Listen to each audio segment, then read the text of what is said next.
Why, happy Tuesday. We're going to be talking about the Ukraine Russia debacle.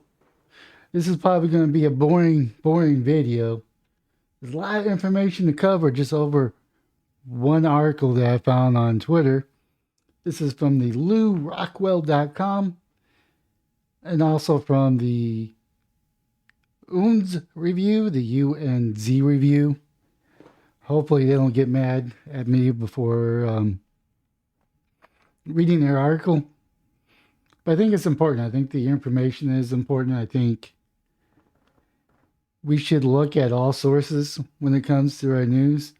Now, I don't think one source has all the answers. And that's kind of why I don't like reading the news or following the news, because I don't know who to trust. But this is a different look at what led to the Ukraine Russia war. So, like I said, it's kind of a long read. It's probably going to be boring. But on February 16, 2022, man, it's already been a year.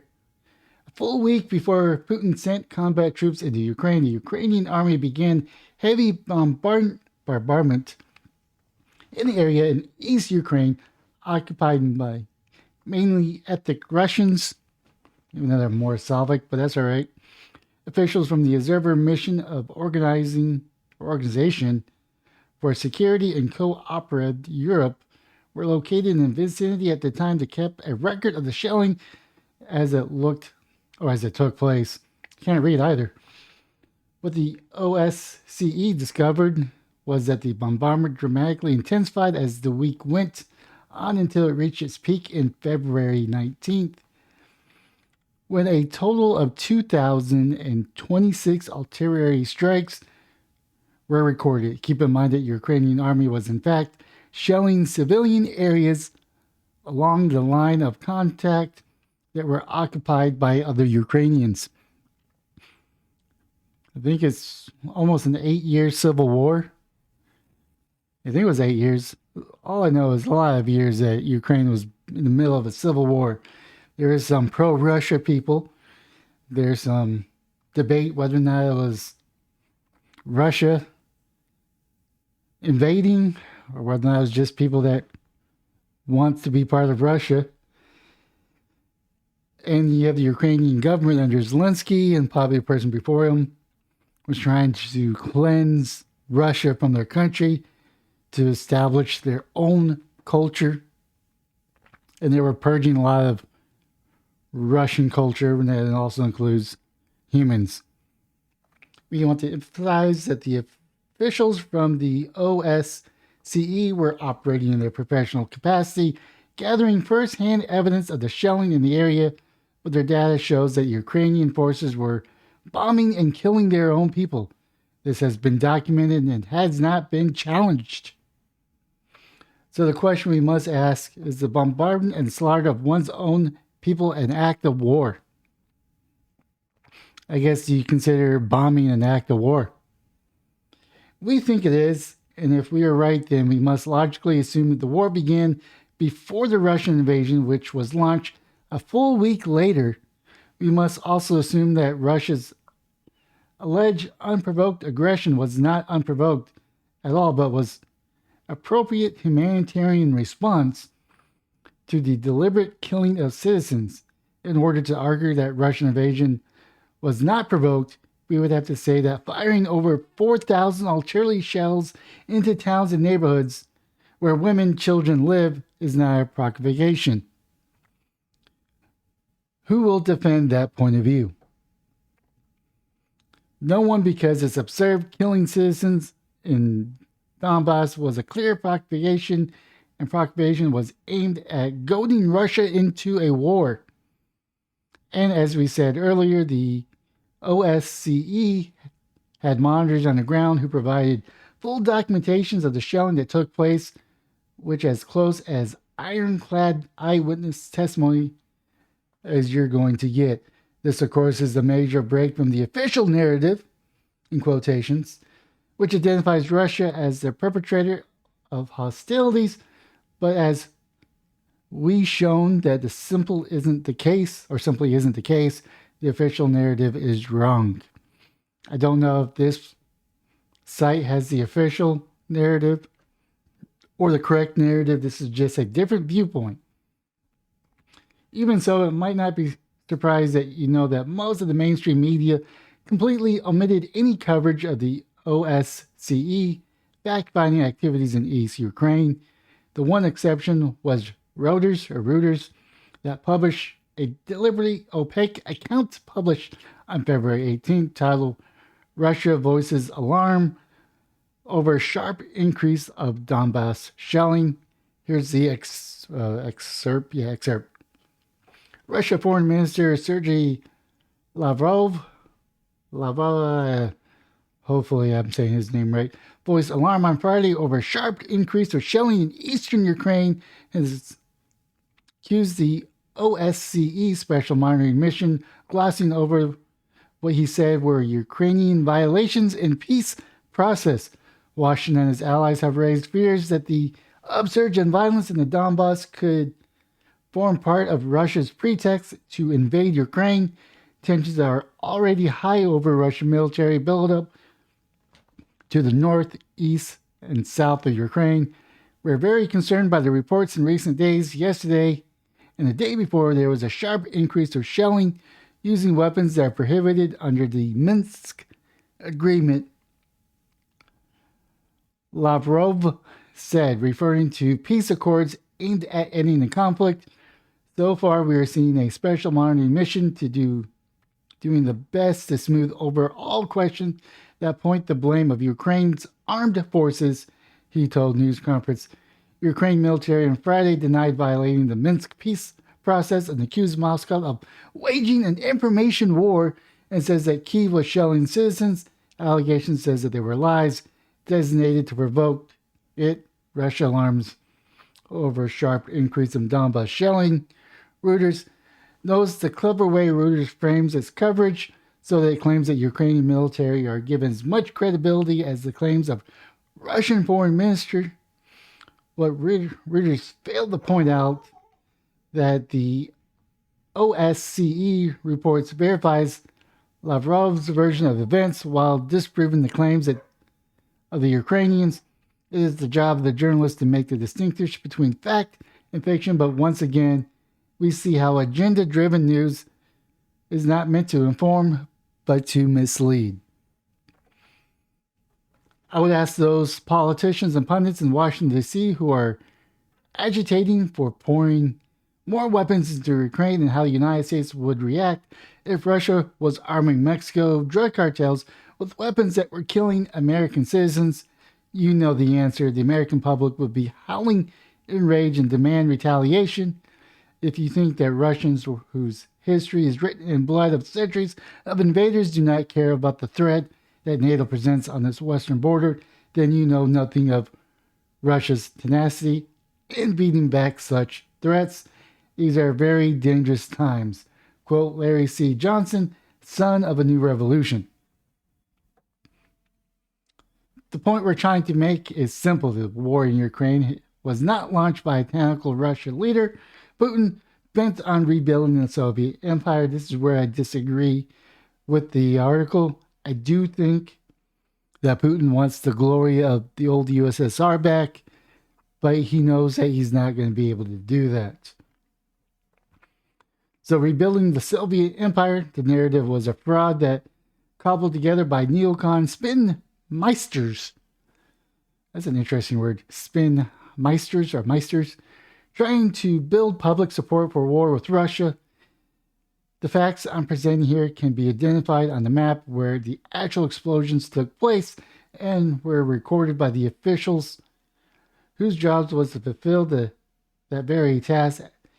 Can you see the difference between the two? In case anyone's story rests on speculations or conjure the psychobabble, we are in order. The storyline is linked to actually events that took place on the ground and were categorized by trained professionals in the field. Which versions of the event do you believe to be more confidence? Bottom line, Russia did not start the war in Ukraine. That is a fake narrative. The responsibility lies with the Ukrainian army and the leaders in Kiev. And of course, it talks about NATO expansion in 1990, shows where NATO was, and it shows where they are today. And here is something else that's typically excluded from the media's selective coverage. Before Putin sent his tanks across the border into Ukraine, he invoked United Nations Article 51, which provides legal justification for military intervention. Of course, the United States has done this numerous times to provide a fig leaf of legitimacy to his numerous military interventions. But in this case, you can see the so-called responsibility to protect the R2P could actually be justified. After all, most estimates the Ukrainian army has killed over 14,000 ethnic Russians since the U.S. backed coup in 8 years ago. I think you're talking about the Orange Revolution or the Color Revolution. If there ever was a situation which the defense military operation could be justified, this was it, but that still doesn't fully explain why Putin invoked UN Article 51. For that, we must turn to former weapons inspector Scott Ritter, who explains it like this. Russian President Vladimir is citing Article 51 as his authority ordered what he called a special military operation. Under Article 51, there can be no doubt to the legitimacy of Russia. Contention that the Russia-speaking population of Donbass has been subject to brutal 8-year-long bombardment that has killed thousands of people. Moreover, Russia claims to have documentary proof that the Ukrainian army was preparing for a massive military incursion into Donbass, which was a preempted by Russia-led special military operation. The OSCE figures show an increase of government shelling in the area in the days before Russia moved in. The bottom line is Russia has set forth a conceivable claim under the doctrine of the anticipatory collective self-defense device originated by the U.S. and NATO as it applies to Article 51, which is predated on a fact, not fiction. While it might be vogue for the people of an organization and governments in the West to embrace the knee-jerking conclusion that Russian military intervention constitutes a wanton violation of the United Nations Charter and such constitutes an illegal war of aggression, the uncomfortable truth is that all of the claims made regarding the legality of the preemptive under Article 51 of the United Nations Charter Russia justification for invading Ukraine is on solid legal ground. I guess this is the Consortium News, Russia-Ukraine Law of War, Crime of Aggression. Here's a bit more background from the article by the foreign policy analyst Daniel Kowalczyk. One must begin the discussion by accepting the fact that there was already a war happening in Ukraine for 8 years preceding the military incursion in February 2022, and that this war by the government of Kyiv claimed the lives of 14,000 people, many of them children, displaced around 1.5 million more. The government in Kyiv, and especially its neo-Nazi battalions, carried out attacks against these people precisely because of their ethnicity. While the UN Charter prohibits unilateral acts of war, it also provides in Article 51 that nothing in the present charter shall impair the inherent right of the individual or collective self-defense, as this right to self-defense has been interpreted to permit countries to respond not only to actual armed attacks, but also the threat of imminent attack, which I think this is what Obama used when he bombed Libya. You use Article 51 to get over the Congress to declaring a war in Libya, and you drop a crap ton of bombs, making that, quote, legal, quote. In light above, my assessment that Russia had the right to act on its own self-defense by intervening in Ukraine, which had become a proxy war of the U.S. and NATO for assault, not only for the Russian ethnics within Ukraine, but also upon Russia itself. Why Russia intervening in Ukraine is legal under international law by, I guess, RT, which is Russia Television. So, has anyone in the Western media reported for the fact that Putin invoked Article 51 before he launched a special military operation? I think they kind of have, but they said he had security concerns, and NATO and the United States just laughed them off, saying that you're full of it. We have found no security issues. Your Article 51 is debunked. Now get bent and fall in line. It's pretty much what I gathered. My memory serves me correctly. Anybody could chime in the comments to prove me wrong or correct. It doesn't matter. No, they haven't, because to do so would be an admission that Putin's military operation complies with international law. Instead, the media continues to spread fiction that Hitler Putin is trying to rebuild the Soviet Empire, a claim which there's not a skin into of evidence. I mean, he's mentioned in speeches that he wants to rebuild the empire that was lost. And this is where I kind of don't agree with this article. I just don't think that he believes that he's going to be the president of Russia to rebuild the USSR's glory. Maybe not under communist rule, but I don't think he believes that he's going to be able to do that. You may be able to set paths up to that, but keep in mind, Putin's operation does not involve toppling a foreign government to install a Moscow-backed stooge or arming and training foreign military that would be used as proxies to fight a geopolitical rival, or stuffing the country with state-of-the-art weaponry to achieve its own narrow strategic objective, or perpetrating terrorist act on industrial sabotage, Nord Stream 2. I mean, there was a very convincing article that came out from a very trusted source that says Biden gave the order. To prevent economic integration of Asia and Europe, no, Putin hasn't engaged in any of these, but Washington certainly has, because Washington isn't constrained by international law. In Washington's eyes, the international law is merely inconvenience that is dismissively shrugged off whenever unilateral action is required, but Putin is not nearly as caviar as such matters. In fact, he has a long history of playing by the rules because he believes that rules help straighten everybody's security, and he's right to. They do. And that is why he invoked Article 51 before he sent the troops to help people in the Donbass. He felt that he had a moral obligation to lend the assistance, but he warned that his actions to comply with international law. I think he achieved both. This is from the historystate.gov. Furthermore, we have 50% of the world's wealth, but only 6.3% of its population. The disparity, and particularly great between ourselves and the people of Asia.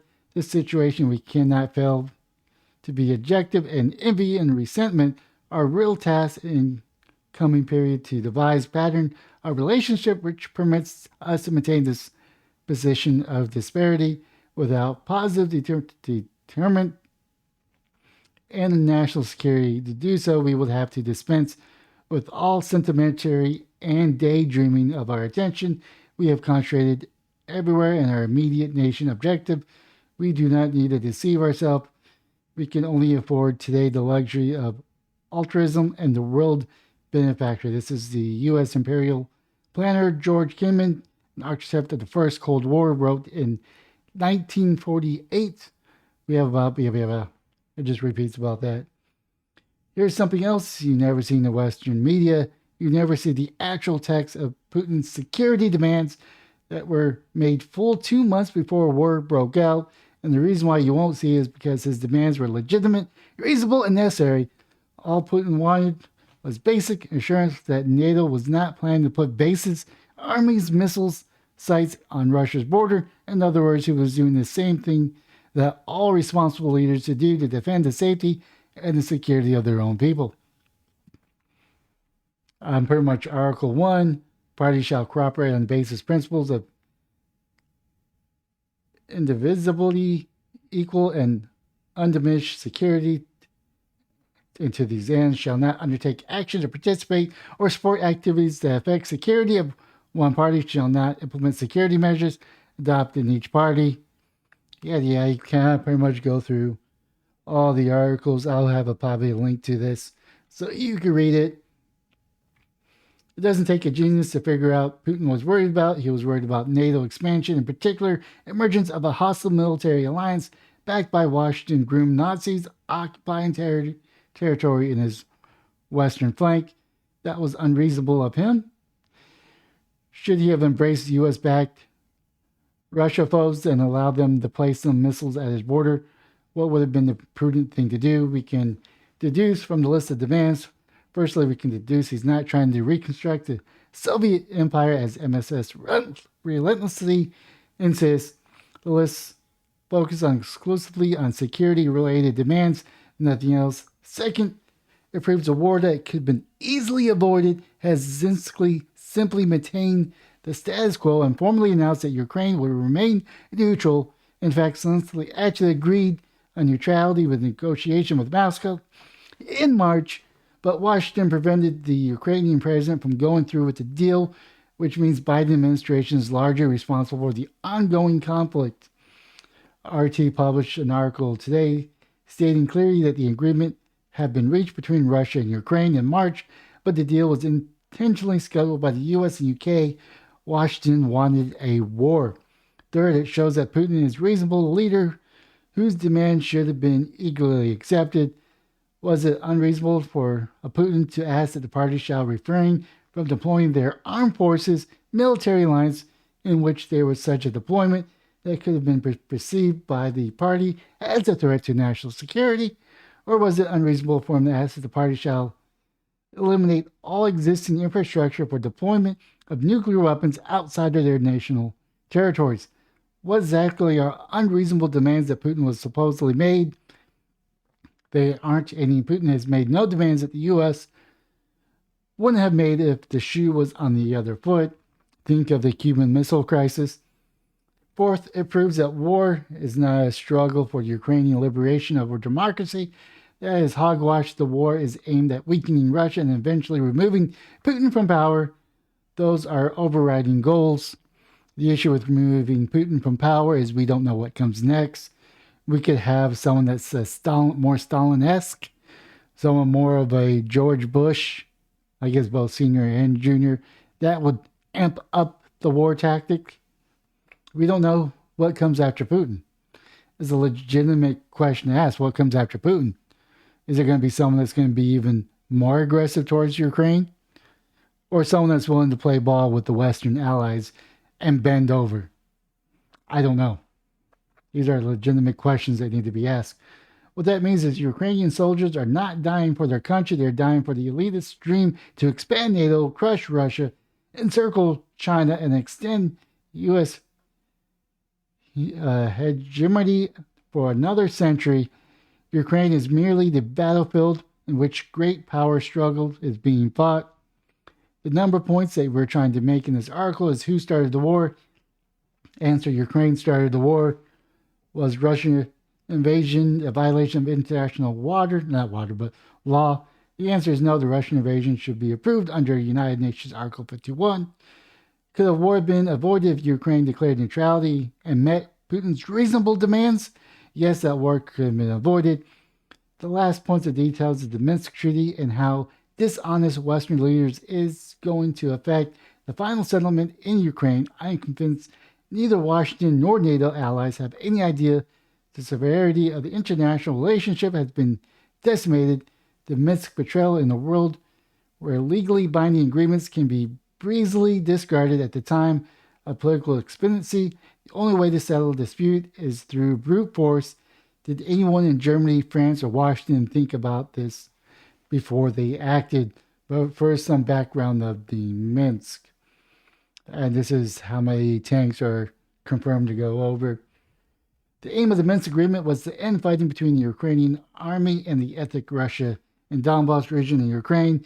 It was the responsibility for 4 participants in the treaty, Germany, France, Russia, Ukraine, to ensure both sides followed the terms of the deal. But in December, the former German Chancellor Angela Merkel said in an interview with the German magazines that there was never any intentions of implementing the deal, but instead the plan was use the time to make Ukraine stronger in order to prepare for war with Russia. So clearly, from the beginning, the United States intended to provoke war with Russia on September 5th, 2014. The German, France, Ukraine, Russia all signed the Minsk, but the treaty failed and the fighting resumed on February 12th, 2015.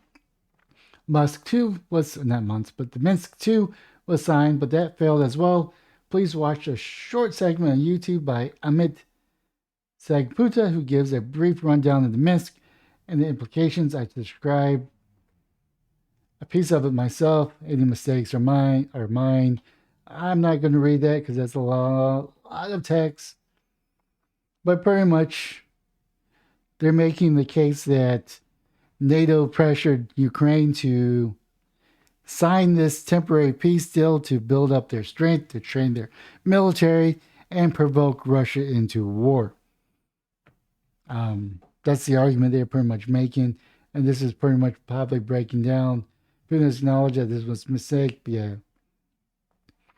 There's no way to overstate the importance of the Minsk betrayal or the impact it's going to have on the final settlement in Ukraine. When trust is lost, the nation can only ensure their security through brute force. What that means is Russia must expand its perimeter as far as necessary to ensure that it will remain beyond the enemy range of fire. Putin, Lavrov, and Medvedev have already indicated that they plan to do just that. Secondly, the new perimeter must be permanently fortified with combat troops and lethal weaponry that have kept a hair trigger alert. When treaties become a vehicle of political opportunists, the nations must accept permanent state of war. This is the world that Merkel, Holland, Poroshenko, and the U.S. has created by opting to use the cornerstone of international relationships, treaties, to advance their own narrow war-mongering objective. We wonder if anyone in Washington realizes what the F they have done. Like I said, I'm going to link this article in the description in case you want to read any of the parts that I've missed. Also giving the UNZ or the UNS review also a link as well. I do know that, I don't know if this is a reprint, but reprint with the permission of the UNZ review. They're pretty much a news educator, kind of like the Dredge, and kind of like what this site is. But I'm going to send links to both of them, both the parent site and the link to this article. So if you want to read this on your own, you come up with your own conclusion. I have opinions. I kind of differ that I don't think Russia is innocent as that this article is making out to be. It does make a case that they're not completely at fault. But when you are dealing with governments, I think governments on any level are corrupted. It depends on what level of corruptions they go through and the ways that they are very transparent about it. And my other issue is that there's propaganda from Russia, there's propaganda from the West, and I don't know which one is completely true or where the truth is. So that's why I look for sources that I maybe not look for in the beginning. And when I see a story on Twitter, I tend to check it out to see if there's any merit, see if there's any facts that I've made a miss. But anyways, that is my video. Leave a comment down below what your thoughts are on this whole situation. Unfortunately, when leaders can't get along, it is the people that suffer. And I will always be on the side of the suffering. And I don't really care much about the American government, the Russian government, the Ukrainian government, or even NATO. I think they're all corrupt on the governmental level. I always will stand for the freedom of the people. And I feel sorry that the Ukrainian people have to suffer. I feel sorry for the Russian soldiers that have to suffer when leaders cannot agree. That being said, that is my video. But most importantly, have yourself a wonderful day, morning, or night.